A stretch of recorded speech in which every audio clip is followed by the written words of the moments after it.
અવર રાજકોટની ટીમ દ્વારા ward walk with રાજકોટિયન્સનું campaign ચલાવવામાં આવી રહ્યું છે અને રાજકોટ શહેરના એક એક વોર્ડ સુધી લોકો સુધી પહોંચીને લોકોની શું સમસ્યાઓ છે, લોકોને કેવી સુવિધાઓ મળી છે 5 વર્ષ દરમિયાન, આ તમામ બાબતોને જાણવાના પ્રયાસો અમારા દ્વારા કરવામાં આવી રહ્યા છે। ત્યારે આ વિસ્તારની અંદર આવેલું પારુલ ગાર્ડન કે જ્યાં લોકો બેઠા છે ત્યાં જ વાત કરીશું તેમની સાથે।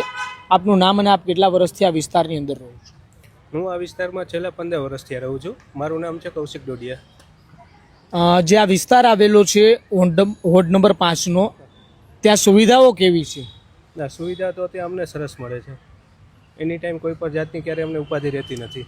આ વિસ્તારની અંદર કોર્પોરેટરો કોણ છે, આપ ઓળખો છો તેમને? હા, અમારા કોર્પોરેટરને તો લગભગ અમે બધાને ઓળખીએ છીએ।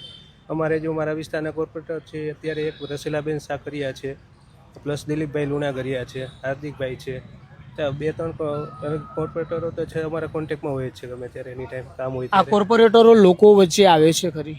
હા, એની ટાઈમ અમારે જ્યારે ચોમાસાની આ તે કોઈ તકલીફ હોય પાણીની અથવા કોઈ ગાર્બેજની છે, પાણીની સમસ્યા હોય, અમે એની ટાઈમ કોલ કરી ત્યારે હાજર રહીએ છીએ અમારી પાસે। આવનારી કોર્પોરેશનની ચૂંટણી નજીક આવી રહી છે, કેવા કોર્પોરેટરો જોવા માંગો છો? તો અમે તો જો અત્યારે એક્ટિવ કોર્પોરેટરો છે અમે આ જ જોવા માંગીએ છીએ કે એની ટાઈમ અમારે એક્ટિવ કોર્પોરેટરો રહેવા જોઈએ। એની ટાઈમ ગમે ત્યારે અમે ફરિયાદ લઈને ગયા હોય કોઈ પણ જાતની હોય છે તો ત્યારે તો તેનો નિકાલ થઈ જાય છે।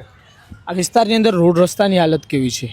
ના, રોડ રસ્તા તો તે બહુ સરસ છે। સફાઈ કર્મચારીઓ સમયસર આવે છે? સફાઈ કર્મચારીઓ તો એની ટાઈમ અમારે માનો કે ડેલી અમારે 7 થી 9ની વચ્ચે તો અમારે સફાઈ કર્મચારીઓ હાજર જ હોય।